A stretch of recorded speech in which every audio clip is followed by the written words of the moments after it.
नमस्कार, आप देख रहे हैं सी न्यूज़ भारत और मैं हूं आपके साथ आकांक्षा यादव। वक्त हो चुका है न्यूज़ बुलेटिन का और आज इस न्यूज़ बुलेटिन में हम जानेंगे कि आगरा में कहां हुई लूट की वारदात, अमरोहा में किसने ली संस्कृत में शपथ और इंदौर में किसको मिली 2 दिन की रिमांड। ये सब जानेंगे विस्तार से, तो चलिए निगाह डालते हैं इस वक्त के खास खबरों पर। आगरा के थाना एतमादपुर क्षेत्र में बैंक में कैश जमा करने जा रहे पंप कर्मी से रिवॉल्वर के दम रास्ते में अज्ञात बदमाशों ने 5,23,000 रुपये लूट लिए। दिन दहाड़े लूट की घटना से पुलिस प्रशासन में हड़कंप मच गया। आनन फानन में पुलिस ने चारों तरफ घेराबंदी शुरू कर दी। इस दौरान थाना एतमादौला क्षेत्र में जंगल की तरफ एक बाइक को छोड़कर बदमाश मौके से फरार हो गए। क्या नाम है आपका? किशन सिंह है। कहाँ से कहाँ जा रहे थे? क्या घटना हुई आपके साथ? राज ऑटो से जा रहे थे स्टेट बैंक, वहाँ पे संजय पैलेस। अच्छा, क्या घटना हुई थी? बदमाश ने रिवाल्वर दिखाया, रिवाल्वर दिखा के धक्का मारा, धक्का मार के एकदम लेकर गाड़ी किया। अच्छा, पैसे के लेंगे? क्या कितने रुपये लेंगे? 5,23,000। 5,23,000। किस पर सवार थे बदमाश? मोटरसाइकिलों पे। तो आप कहाँ लेके जा रहे थे पैसे? संजय पैलेस। आप किस पर थे? मैं स्कूटर था। अच्छा, उसके बाद आप कितने बदमाश थे और किस पर थे? 4 बदमाश थे। हाँ। मैं अकेला था। हाँ। पंप की घटना आगे जो रसोई रतन होटल है ना, हाँ। किस चीज़ के पैसे थे और कहाँ ले जा रहे थे? राज ऑटो बिक्री के पैसे थे। डीजल पेट्रोल देता है। तो आप क्या काम करते हैं? मैं कुछ मान लो लेबर नहीं। किन के यहाँ पर लेकर? राज ऑटो के। राज ऑटो कहाँ पर है? ये 6 सर पे है, राज रसोई के बगल में। एतमादपुर में राज पेट्रोल पंप उनके कर्मचारी सुबह लगभग 10 बजे का आसपास पूरा कल रात का कलेक्शन लेके बैंक में जमा करने के लिए जा रहा था माली के घर पर। वो वहाँ से निकल रहा था, पेट्रोल पंप से निकलते 1 किलोमीटर दूर पर आगे से जाके वो यू टर्न करके नीचे जा रहा था आगरा की तरफ से। ये वहाँ से 2 मोटरसाइकिल 4 लड़के खड़ा था, उनको रुकवाया था। रुकने के बाद उनका जो स्कूटी में डिक्की में पैसा रखा था उन्होंने लगभग 5 लाख आसपास 5 लाख रुपये का लगभग जो स्कूटी मोटरसाइकिल छीन के उन लोग आगे निकल गया था। आगे निकल गया, बगल में एक जंगल है उसके अंदर घुस गया था। पुलिस का सूचना लगभग ये घटना से 40-50 मिनट पुलिस मौके पर पहुंचा है। पुलिस मौके पर पहुंच के छानबीन कर रहा है। जांच में कुछ सब पता चल रहा है। जो लुटेरा आया था उसके एक मोटरसाइकिल भी जंगल में मिली, उसका आसपास इलाके में पुलिस कॉम्पिंग कर रही है।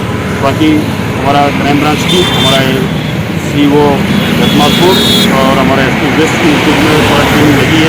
जल्दी से जल्दी केस वर्कर हो जाएगी। हम भी मौके पर घटनास्थल आके जांच पे है और साथ साथ जो व्यक्ति है पैसे लेके रहा वो रेगुलरली इसी रोड पर रेगुलर आता था। उनसे पहले भी जो लुटेरा की इनपुट है उसके आधार पर उन्होंने क्राइम किया है। हमको बहुत संदिग्ध, कई लोग का संदिग्ध का नाम आ रहा है और जल्दी से जल्दी पुलिस उनको लेकर आके पूछताछ करेंगे।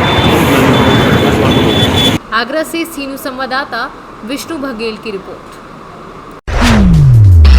अमरोहा जनपद के नवनिर्वाचित जिला पंचायत अध्यक्ष पूर्व सांसद चौधरी कंवर सिंह तंवर के पुत्र ललित तंवर ने आज अमरोहा कलेक्ट्रेट में DMB के त्रिपाठी और अपने पिता पूर्व सांसद चौधरी कंवर सिंह तंवर की मौजूदगी में शपथ ली। इस पूरे मामले में उनके साथ उनके जिला पंचायत सदस्यों ने भी शपथ ली। शपथ ग्रहण समारोह की खास बात यह रही कि जिला पंचायत अध्यक्ष के पद पर निर्विरोध निर्वाचित हुए ललित तंवर ने संस्कृत भाषा में शपथ ली। इस बारे में उन्होंने बताया कि ये भारत की देववाणी है। वो चाहे कि संस्कृत भाषा का उत्थान हो और विलुप्त हो रही संस्कृत भाषा भारतवासियों की फिर से एक बार पहचान बने। पहले तो आज मैं सबका जो हमारे ज़िले से लोग आए हैं सबका बहुत बहुत धन्यवाद करता हूं कि उन्होंने यहाँ आकर अपना आशीर्वाद दिया। और दूसरा हमारे पत्रकार बंधु जो यहाँ हैं उनका भी बहुत बहुत धन्यवाद कि उन्होंने अपना समय निकाला और यहाँ पर उन्होंने भी आकर अपना आशीर्वाद और साथ दिया। जी, संस्कृत में जो आपने शपथ ली जी, मुख्य वजह क्या है? संस्कृत में जो हमने शपथ ली है, एक तो संस्कृत हमारी आप सब जानते हैं कि हमारी देवों की भाषा है, देववाणी बोलते हैं। और मैं चाहता हूं कि संस्कृत में मैंने इसलिए शपथ ली, मैं बाहर भी पढ़ा, इंग्लिश भी पढ़ी है, हिंदी भी पढ़ी है। मैं चाहता था कि संस्कृत को मैं प्रमोट करूं। जैसा आप सब जानते हैं कि हमारे मुख्यमंत्री जी योगी आदित्यनाथ जी भी संस्कृत के लिए बढ़ावा दे रहे हैं और अब आने वाले टाइम में भी हमें संस्कृत के अंदर हमें अपनी आप देखेंगे तो पुराने सारे जो भी हमारा इतिहास रहा है वह सब झलकता है, हमारी संस्कृति उसमें झलकती है। और इसको प्रमोट करने के लिए मैंने आज संस्कृत में अपनी शपथ ली गई। अच्छा, एक छोटा सवाल है। सीवेज सिस्टम जो होता है, नालियां हैं, वह सारी अच्छी तरह बनी होनी चाहिए। जब हमारे गांव विकास करेंगे तो ही हमारा देश विकास कर पाएगा। अमरोहा से सी न्यूज़ संवाददाता गौरव श्रीवाली की रिपोर्ट। उजानी थाना क्षेत्र के कचला दहेमू पुलिया के पास बरेली मथुरा हाईवे मार्ग पर ओवरटेक करते समय बोलेरो कार मंदिर की दीवार से जा टकराई। वहीं टायर ट्रक अनियंत्रित होकर सड़क पर पलट गया। घटना रात 1 बजे की बताई जा रही है, जिससे घंटों यातायात बाधित रहा। इस दौरान सड़कों पर दोनों साइड वाहनों की लंबी कतार लग गई, जिससे 6 घंटे से ज़्यादा बीत जाने पर भी पलटे वाहन को नहीं हटाया जा सका, जिससे सड़क के दोनों साइड वाहनों की लंबी कतारें लग गई। वहीं सूचना पर पहुंची एम्बुलेंस ने घायलों को उजानी सामुदायिक स्वास्थ्य केंद्र में भर्ती कराया है। बदायूं से सी न्यूज़ संवाददाता शाह आलम की रिपोर्ट। बस्ती जिले के दुबौलिया थाना अंतर्गत तुर्कीपुर गांव से बड़ी खबर आ रही है, जहां पुरानी रंजिश को लेकर गांव के दबंगों ने असहाय गरीब महिला गीता देवी का घर फूंकते हुए जमकर मारा पीटा, जिससे पीड़िता का दाहिना हाथ फ्रैक्चर हो गया है। पीड़िता द्वारा गांव के मनोज कुमार, इंद्रसेन पुत्रगढ़ रमाकांत व धर्मराज पुत्र नंदलाल व बाबू राम पुत्र छोटे लाल के विरुद्ध मुकामी थाना पर लिखित प्रार्थना पत्र देकर न्याय की गुहार लगाई है। यही समस्या है कि हमारे ज़मीन का पहले विरोध चल रहा था, इसके बाद हमारे मार दिए सब लोग, मनोज, बाबू राम और धर्मराज और बाबू राम का औरत और मनोज का औरत, सब लोग हमारे घर में भिड़ के मारा, हाथ मारा टूट गया। उसके बाद हमारा आके घर फूंक दिया और उसके बाद हमारे गए थे दुबौलिया थाने पे दरख्वास्त दिए थे और कोई कार्रवाई नहीं कर रहा था। सीओ साहब को दिए थे। उसके बाद हम 2-3 बार गए थे, वहाँ पे कहीं कि तुम्हारा काम हो जाएगा, काम हमारा कोई कार्रवाई नहीं करा, हमारा घर फूंक दिया, कोई जांच करने नहीं आया। इसकी शिकायत आपके द्वारा लिखित एप्लीकेशन कहीं दिया गया? दुबौलिया थाने पर। अच्छा, वहाँ से FIR दर्ज हुआ या नहीं? दर्ज हो गया। उसके बाद आज तुम्हारे घर आएंगे, उसको पकड़ के नहीं, कोई दिखा नहीं पड़ा हमारा घर, जांच करने भी नहीं आया। अच्छा, क्या नाम है आपका? हमारा गीता। गीता। गांव कौन सा है? तुर्कीपुर। थाना? दुबौलिया। बस्ती से सी न्यूज़ संवाददाता विजय कुमार मिश्रा की रिपोर्ट। आंवला में 2 दिन पहले गोलीकांड के मृत आरोपी भानु तोमर के भाई नागेश तोमर ने आत्महत्या की। 12 जुलाई सोमवार आज आंवला के बुड़की निवासी नागेश तोमर ने सुबह 11 बजे फांसी लगाकर आत्महत्या कर ली। आंवला पुलिस घटनास्थल पर पहुंची, साथ ही पुलिस अधीक्षक शिमाला प्रसाद भी पहुंची। वहीं पुलिस अधीक्षक शिमाला प्रसाद ने बताया कि पुलिस को सुसाइड लेटर मिला है। आत्महत्या करने से पहले नागेश ने सुसाइड लेटर में लिखा था कि उसके भाई भानु ठाकुर ने जो वीडियो बनाया था उसके अत्यधिक वायरल होने से वह बहुत दुखी था। ये जो आज फांसी लगी थी घटनाक्रम के बारे में सर? ये भानु ठाकुर जो परसों के दिन घटना हुई थी, उसी का ये भाई था नागेश, और ये उससे बड़ा था, उम्र में 28 साल का था, चाय की दुकान थी। अभी तलाशी में एक सुसाइड नोट भी उसके पास से मिला है हम लोगों को, जिसमें उसने बताया है कि वो भाई की मृत्यु से काफ़ी व्यथित है और जो लगातार उसका वीडियो मीडिया में चला है उसके कारण वो काफ़ी परेशान था। इसके अतिरिक्त भी हम लोग और जांच कर रहे हैं, हमारी FSL टीम भी आ गई है और भी जो इन्वेस्टिगेशन है पूरा जारी है। सुसाइड नोट में मैडम किसी और का आरोप? मुख्यतः तो वो जो मीडिया में लगातार चला है वीडियो, उसके कारण ही वो बता रहा है कि मैं बहुत दुखी हूँ और बहुत परेशान हूँ, और इस प्रकार की बातें उसने कहा है। जो वर्बिटम है उसका सुसाइड नोट का, वो हम जारी कर देंगे। बैतूल से सी न्यूज़ संवाददाता सुमित की रिपोर्ट। विश्व जनसंख्या दिवस के अवसर पर आज नोखा के प्राथमिक स्वास्थ्य केंद्र में विश्व जनसंख्या स्थिरता पखवाड़े का आयोजन किया गया, जिसमें कि इस कैंप के माध्यम से लोगों को जनसंख्या नियंत्रण के लिए जागरूक और दवाएं बांटी गई। वहीं सप्ताह भर चलने वाले इस जनसंख्या नियंत्रण पखवाड़े मेले का शुभारंभ प्रखंड विकास पदाधिकारी रामजी पासवान, नोखा प्राथमिक स्वास्थ्य के प्रभारी अजय प्रताप, स्वास्थ्य प्रबंधक मुकेश कुमार, डॉक्टर संतोष कुमार ने सामूहिक रूप से फीता काट कर किया। जनसंख्या स्थिरता पखवाड़ा जो मनाया जा रहा है, इसमें हमारे सारे मेडिकल ऑफिसर्स हैं, हमारे आशा कार्यकर्ता हैं और हमारे सब सारे कलीग हैं। इसमें हम लोगों ने प्रचार प्रसार के लिए कि जनसंख्या नियंत्रण बहुत ही आवश्यक है। आप देख रहे हैं हमेशा चर्चा में यूपी में भी लागू किया गया है तो ये जनसंख्या जब तक हम नियंत्रण नहीं कर पाएंगे, हम विकास नहीं दे पाएंगे समाज को या देश को। इसीलिए इस पे जागरूकता के लिए सारे यहाँ पे संसाधन भी हैं और हम लोग सारे लोगों को प्रशिक्षण भी दे रहे हैं कि जनसंख्या नियंत्रण हम कैसे करें। तो इस पे मीडिया से भी हम आग्रह कर रहे हैं कि इसको प्रचार प्रसार की ज़रूरत है कि 1 या 2 बच्चे ही हों, और जब 1 या 2 बच्चे होते हैं तो हमारी उनकी शिक्षा दीक्षा रहन सहन में भी उच्चता आती है। बिहार से सीनू संवाददाता शशिकांत की रिपोर्ट। चतरा के राज्य के श्रम नियोजन प्रशिक्षण एवं कौशल विकास मंत्री सत्यानंद भोक्ता ने कहा कि राज्य के सभी नागरिकों को कम से कम 5 पेड़ लगाने चाहिए। उन्होंने कहा कि जंगल रहने से लोगों को पर्याप्त ऑक्सीजन मिलेगा। व आज वन विभाग द्वारा आयोजित 72वें वन महोत्सव के अवसर पर सिमरिया विधानसभा क्षेत्र के इचखुरी पितर छतरा वृक्षारोपण किया। उन्होंने कहा कि कभी जंगलों में वन्य जीव के साथ साथ फलदार पेड़ भी थे, लेकिन पिछले कुछ वर्षों से वनों की कटाई हुई है, लेकिन अब राज्य सरकार वनों को लगाने के लिए अभियान चला रही है। के द्वारा 72वां वन महोत्सव और वन प्रमंडल पदाधिकारी दक्षिणी के द्वारा आज का कार्यक्रम पौधारोपण वृक्षारोपण कार्यक्रम किया जा रहा है। और इसी कार्यक्रम में हमारे पूरे वन विभाग के जितने पदाधिकारी हैं, डीएफओ साहब हैं, डीडी साहब हैं, और तमाम वन रक्षीगण हैं, फॉरेस्टर साहब, रेंजर सब मौजूद हैं। क्योंकि जब देश में आपदा आई, प्रदेश में कोविड-19, तो ऑक्सीजन को लेकर के पूरा अफरा तफरी मच गया। और झारखंड एक खनिज संपदा राज्य रहने के बावजूद भी मतलब यहाँ ऑक्सीजन की कमी नहीं थी।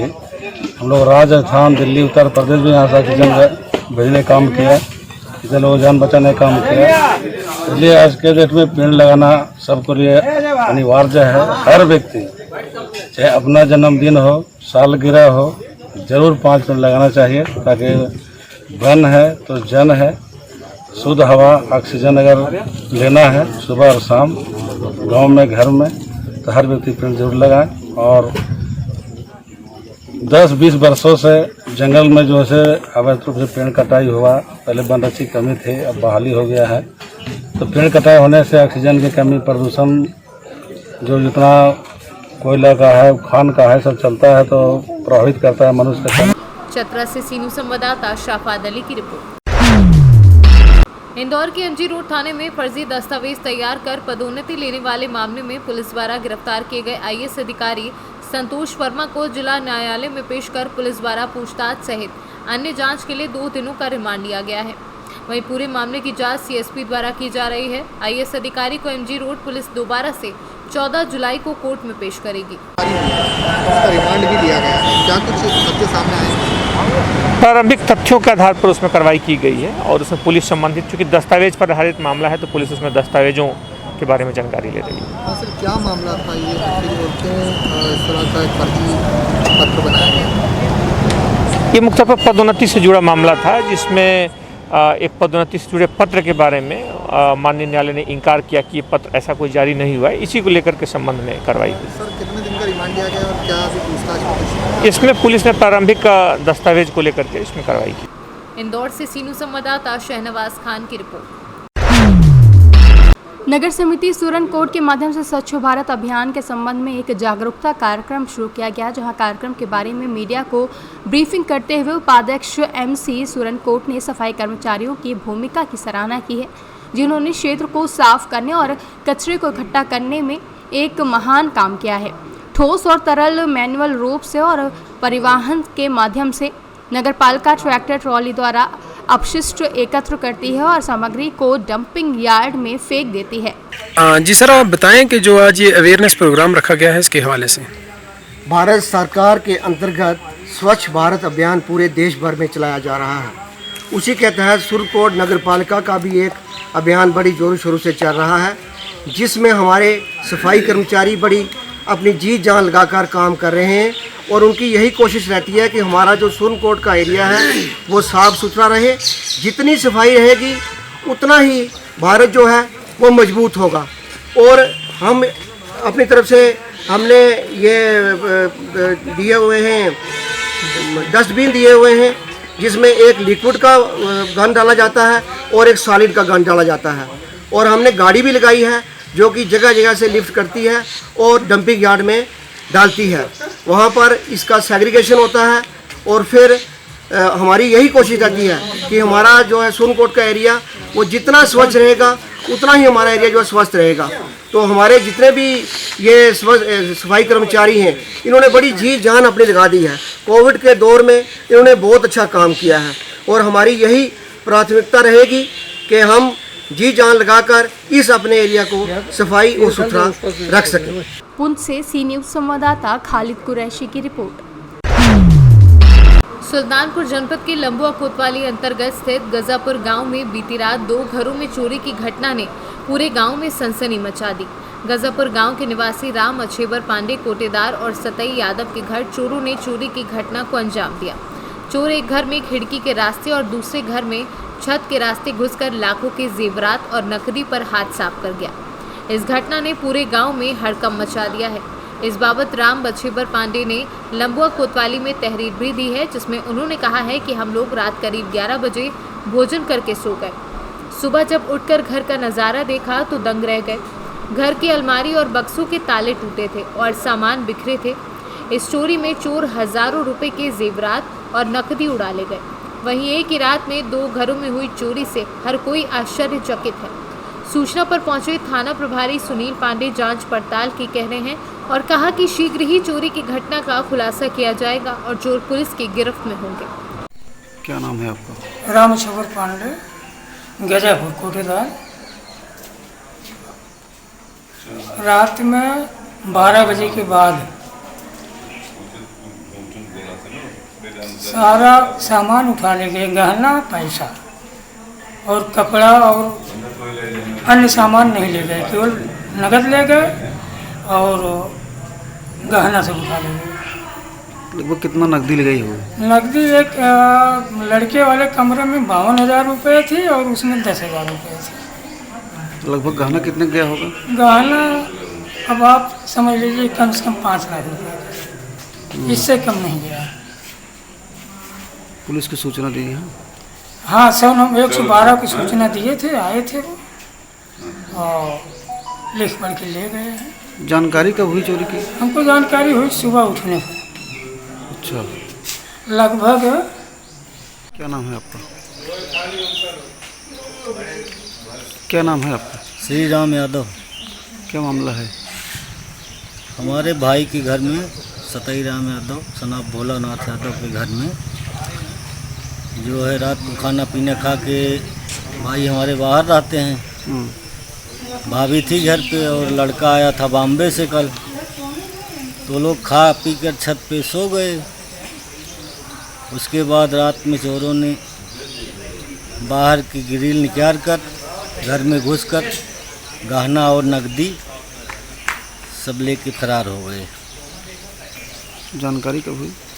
जानकारी सुबह जब सो के वो लोग उठे तो जानकारी हुई तो रोते हुए हमारे पास गए, तो हम लोग फिर आए, एकत्रित हुए तो देखे यहाँ पूरा सामान गायब था।